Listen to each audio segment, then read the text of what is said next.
Hello दोस्तों, कैसे हैं आप लोग। विद स्मार्ट यूट्यूब चैनल में आप सभी का स्वागत है। और आपकी तैयारी अच्छे से चल रही होगी ये उम्मीद करता हूं। और आज आप देख रहे हैं प्रस्तावना उद्देशिका। जी, ये बहुत महत्वपूर्ण चैप्टर है। इसको भी आज हम आपको क्लियर कर देंगे। जैसे भी कोई भी डाउट होंगे आज के बाद आपको कोई भी डाउट नहीं रहेंगे इससे। चलिए शुरू करते हैं। देखिए, प्रस्तावना और ये उद्देशिका क्या है। आपको मैंने संविधान सभा के वीडियो में मैंने बताया था कि 22 पहले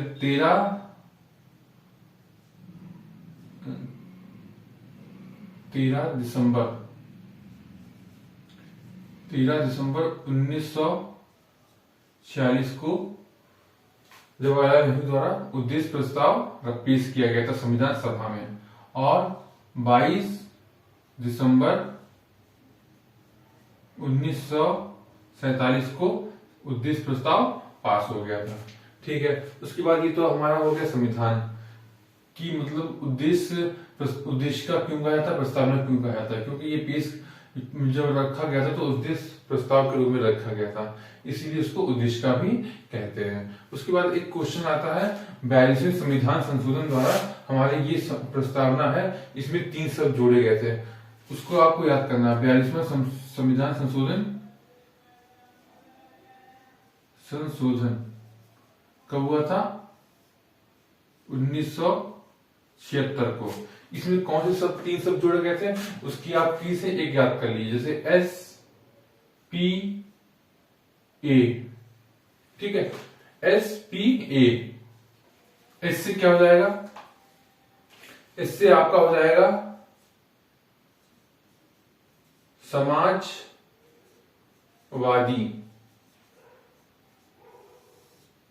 पी से क्या हो जाएगा? पंथ निरपेक्ष। और ए से क्या हो जाएगा? अखंडता। देखिए, ये मैंने इसीलिए प्रस्तावना पूरी लिख दी है। समाजवादी ये देखो लिखा हुआ है, पंथ निरपेक्ष ये लिखा हुआ है, और एक अखंडता।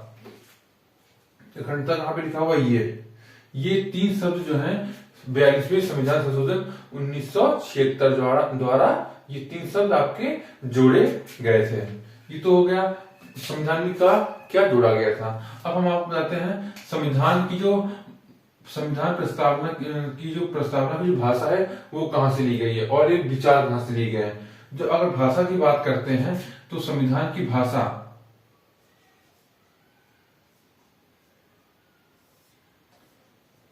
जो भाषा है वो ली गई है ऑस्ट्रेलिया से।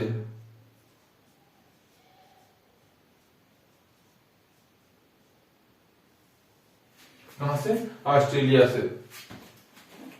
और अब आता है विचार। अगर विचार के बारे में कहा जाए तो विचार लिया गया है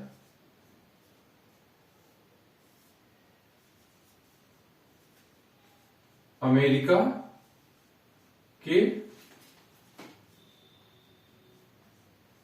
संविधान से। ठीक है, भाषा कहां से ली गई है? ऑस्ट्रेलिया से संविधान की प्रस्तावना की। और विचार कहां से लिया गया है? अमेरिका से। अब ये तो चीज क्लियर हो गई। अब इससे क्वेश्चन बनते हैं कि जब हम भारत के लोग भारत की संविधान की जो प्रस्तावना की शुरुआत होती है वो होती है हम भारत के लोग, यानी कि संविधान का स्रोत क्या है? संविधान का स्रोत क्या है? हम भारत के लोग, ये संविधान का स्रोत है। मतलब संविधान को शक्ति कहां से मिलती है? भारत की जनता से। क्वेश्चन पूछेंगे कि हमारे यहाँ सर्वोच्च क्या है? संविधान को शक्ति कहां से मिलती है? जनता से, यानी कि हम भारत के लोग से। अब उसके बाद पूछेंगे उद्देश्य। उससे पहले ले आते हैं स्वरूप। मतलब हमारा संविधान का स्वरूप कैसे होगा? तो उसकी स्टार्टिंग में 5 शब्द दिए हुए हैं। हम भारत के लोग भारत को एक संपूर्ण प्रभुत्व संपन्न से क्या मतलब होता है? ये 5 वर्ड है, आपको याद रखने हैं। इससे क्वेश्चन पूछेंगे। नंबर 1 ये है प्रभुत्व संपन्न, यानी कि हम लोग आंतरिक और बाह्य स्तर पर अपना निर्णय लेने के लिए स्वतंत्र हैं, हमें किसी देश पे आश्रित नहीं है। ये हो गया संपूर्ण प्रभुत्व। हमारा संविधान का स्वरूप कैसा होगा? ये 5 वर्ण है। संपूर्ण प्रभुत्व, समाजवादी, पंथनिरपेक्ष, लोकतांत्रिक, गणराज्य। 1 2 3 4 5 इनको मैं डिस्क्राइब करूंगा। एक अब बचा है समाजवादी। देखिए समाजवादी क्या है? यूरोप की जो समाजवादी व्यवस्था है उससे भारत की समाज व्यवस्था बिल्कुल अलग है। यानी कि उच्च वर्ग और निम्न वर्ग को हम लोगों को जो यूरोप में दिया हुआ है कि संघर्ष के द्वारा हम लोग समाज में समानता स्थापित करेंगे। यहाँ पे भारत की परंपरा जो है वो प्रधानमंत्री वो क्या बोलते हैं, महात्मा गांधी जी द्वारा जो निश्चित की गई है कि हम लोग आराम से एक दूसरे से मेल मिलाप के द्वारा आपस में सामंजस्य बैठाकर सामाजिक स्तर पर समानता की बात करेंगे। क्योंकि जब हमारा संविधान बना था उसके बाद जो देश ने शासन किया था वो सामाजिकता के आधार पर शासन किया था, कि वहां पे पूंजीवादी व्यवस्था नहीं है। हमारे यहाँ सबसे छोटे तबके को भी ध्यान में रखा जाता है कि उसके पास जरूरत की चीजें पहुंच रही है या नहीं पहुंच रही है, यही समाजवाद है। उसके बाद आते हैं पंथनिरपेक्ष। पंथनिरपेक्ष का मतलब होता है कि हमारे देश का कोई भी धर्म नहीं है, हमारे राष्ट्र का कोई भी धर्म नहीं है। पंथनिरपेक्ष का मतलब सिर्फ इतना से लगाइए कि हमारे देश का कोई भी धर्म नहीं है। उसके बाद आते हैं लोकतंत्रात्मक। ये तो आप जानते हैं कि हमारा देश सबसे बड़ा लोकतांत्रिक देश है। यहाँ पे जो जनता का जो देश का सबसे बड़ा जो प्रमुख होता है वह जनता के बीच से चुना जाता है, जनता द्वारा चुना जाता है, जनता द्वारा शासन होता है। लोकतंत्र में ये होता है। उसके बाद है गणराज्य। गणराज्य और लोकतंत्र में लोग कंफ्यूज जाते हैं। गणराज्य का मतलब होता है कि यहाँ पे वंशागत शासन नहीं है। अगर किसी के पिताजी देश के प्रमुख हैं, वास्तविक प्रमुख हैं, तो उसका पुत्र भी प्रमुख नहीं होगा। इसका मतलब ये गणराज्य का मतलब ये हो गया कि हम लोग चुनाव करेंगे, लोकतंत्र में है जनता के द्वारा चुनाव करेंगे, और गणराज्य का मतलब हो गया कि वंशागत शासन नहीं होगा। ठीक है, तो ये चीज क्लियर होगी। आपको 5 शब्द क्लियर हो गए होंगे। प्रभुत्व संपन्न क्या है, समाजवादी क्या है, पंथनिरपेक्ष क्या है, लोकतंत्र क्या है और गणराज्य क्या है। ये तो होगा हमारा स्वरूप, संविधान का स्वरूप कैसा होगा। अब आते हैं स्वरूप के बाद आ जाता है उद्देश्य। उद्देश्य हमारा जो संविधान है उसका उद्देश्य कैसा। तो उस उद्देश्य के लिए पढ़ना पड़ेगा समाजवाद, सामाजिक, आर्थिक और राजनीतिक न्याय। यानी कि हम लोग जो न्याय की बात करेंगे वो कैसे करेंगे? सामाजिक न्याय हो, समाज में सभी लोगों को समान न्याय मिले, आर्थिक स्तर पर सभी लोगों के अंदर समानता रहे। राजनीतिक में का मतलब है कि समाज का एक छोटा तबका वो भी चुनाव लड़ सकता है, और एक बड़ा स्तर यानी कि किसी को भेदभाव नहीं, कोई चुनाव लड़े या कोई नहीं लड़े। यानी राजनीतिक स्तर पर सभी को अधिकार है। जैसे महिलाओं के लिए भी रिजर्वेशन करा गया है कि उनको भी सहभागिता मिले राजनीतिक में। तो यानी न्याय की बात करी जाएगी तो हमारे यहाँ प्रस्तावना में 3 तरीके का न्याय की बात करी गई, सामाजिक, आर्थिक, राजनीतिक।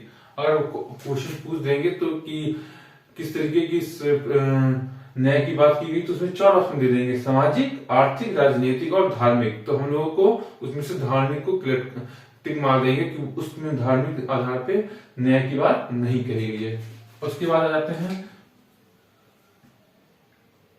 स्वतंत्रता की बात कैसे की गई। मतलब किसी को अपने विचार प्रस्तुत करने का अधिकार है। अभिव्यक्ति, किसी को अपने अंदर की भावनाओं को अभिव्यक्त करने का अधिकार है। विश्वास, हमारी इच्छा होगी हम किसी पे भी विश्वास कर सकते हैं। धर्म, हम किसी भी धर्म को मान सकते हैं और उसकी उपासना कर सकते हैं। ये देखिए आपको की याद रखनी पड़ेगी। इन की से ही संबंधित ऑब्जेक्टिव्स बनते हैं। जो भी क्वेश्चन बनते हैं इनसे ही बनते हैं कि पूछ देगा कि इनमें से कौन सा शब्द हमारे संविधान में नहीं दिया हुआ है, तो एक ऑप्शन ऐसा दिया होगा जो उसमें नहीं दिया होगा। तो हमें ध्यान रखना होगा विचार, अभिव्यक्ति, विश्वास, धर्म और उपासना की स्वतंत्रता की वकालत हमारे संविधान की प्रस्तावना में की गई है। उसके बाद है प्रतिष्ठा और अवसर की समानता। प्रतिष्ठा और अवसर मतलब सभी को समान अवसर दिया जाएगा, सभी को समान तरीके से प्रतिष्ठित सभी का समान आदर किया जाएगा, समान अवसर भी दिया जाएगा और राष्ट्र की गरिमा और राष्ट्र की एकता को बनाया जाएगा और अखंडता रखा जाएगा। क्योंकि हमारे देश में आप जानते हैं कि विभिन्न भाषाएं बोली जाती हैं और कई वर्ग और कई जाति धर्म के लोग रहते हैं और सभी को की एकता हमें बनानी है। ये हमारी प्रस्तावना में सुनिश्चित करने वाली ये बात कही गई है। बंधुत्वता बढ़ाने के लिए दृढ़ संकल्प होना है ये। और उसके बाद एक लाइन लिखी, अपनी इस संविधान सभा में आज दिनांक 26 नवंबर 2049 को अंगीकृत और अधिनियमित और आत्मार्पित किया गया है। ये हमारी पूरी प्रस्तावना है। इससे ही क्वेश्चन घुमा फिरा के पूछेंगे आपको। इन शब्दों को मैंने जो आज 5 बताए हैं, ये आपके संविधान के प्रस्तावना के स्वरूप हो गए और ये आपके क्या हो गई, ये हो गई आपका उद्देश्य कि आप न्याय कैसे देंगे, आप के पास स्वतंत्रता क्या होगी, आपको विचार की स्वतंत्रता होगी, अभिव्यक्ति की स्वतंत्रता होगी, विश्वास की स्वतंत्रता होगी। और ये इस वीडियो को आपको 1 से 2 बार जरूर देखना है, तभी आपके दिमाग में स्टेबल करेगा। अब पूछते हैं कि संविधान के बारे में कुछ लोगों ने अपने वक्तव्य कहे हैं, जैसे के.एम.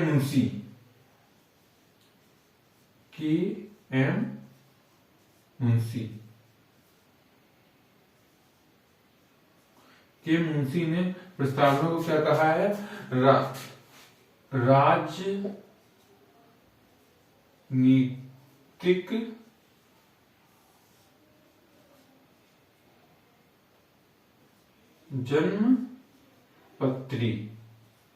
राजनीतिक जन्मपत्री कहा गया है। एक है A.N. पालकी वाला, इन्होंने क्या कहा है, इन्होंने परिचय पत्र कहा है, परिचय पत्र। उसके बाद एक है अल्लादी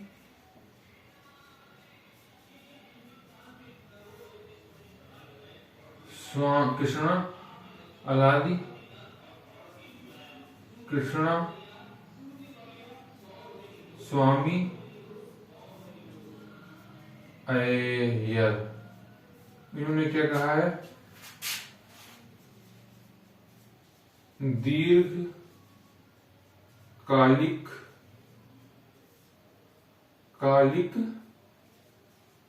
सपनों का विचार, दीर्घकालिक सपनों का विचार। और अगर पूछ देंगे कि संविधान की अनुच्छेद जो 32 है उसको संविधान का की आत्मा किसे कहा गया, किसने कहा है, तो हमारा जवाब होगा डॉक्टर भीमराव अंबेडकर। और अगर पूछा जाएगा कि संविधान की आत्मा क्या है, तो हम लोग प्रस्तावना लगाएंगे। अगर किसी राइटर का नाम नहीं दिया होगा, अगर किसी राइटर का नाम दिया होगा तो भीमराव अंबेडकर ने संविधान की आत्मा किसको कहा है, अनुच्छेद 32 को।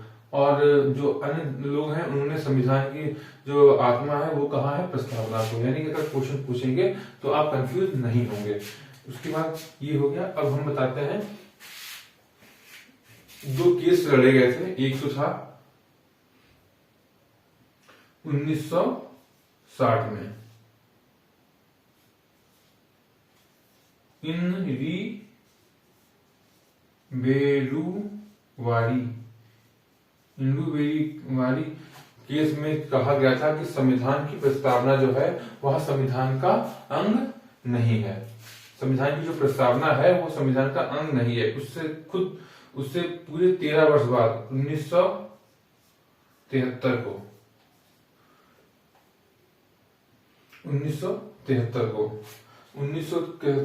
को केशवा मील और केरल राज्य के द्वारा यह निर्णय लिया गया कि संविधान की प्रस्तावना जो है वह संविधान का अंग है, उसमें संशोधन किया जा सकता है, मगर उसके हमें मूल ढांचे को परिवर्तित नहीं करना है। इस बात का ध्यान रखते हुए हमें संविधान की प्रस्तावना में संशोधन करने का अधिकार, यानी कि 1960 में कहा गया कि संविधान की जो प्रस्तावना है वह संविधान का अंग नहीं है, और 1973 में उच्च न्यायालय द्वारा अपना ही जो आदेश था उसको पलट दिया गया और उन्होंने कहा कि संविधान की प्रस्तावना जो है वह संविधान का अंग है, उसमें संशोधन किया जा सकता है, मगर हमें उसके मूल ढांचे को परिवर्तित नहीं करना है। तो मुझे लगता है लगभग मैंने इससे जो भी संबंधित क्वेश्चन थे प्रस्तावना के, मैंने अपने इस वीडियो के माध्यम से क्लियर करने का प्रयास किया है। आपको मेरी ये प्रयास कैसा लगा, प्लीज सब्सक्राइब मेरे चैनल को करें, लाइक करें, और अगर आपको ये वीडियो अच्छा लगे तो अपने ज्यादा दोस्तों को जरूर शेयर करें। फिर मिलते हैं, जब तक के लिए नेक्स्ट वीडियो में। आप लोग अच्छे से तैयारी करें। धन्यवाद।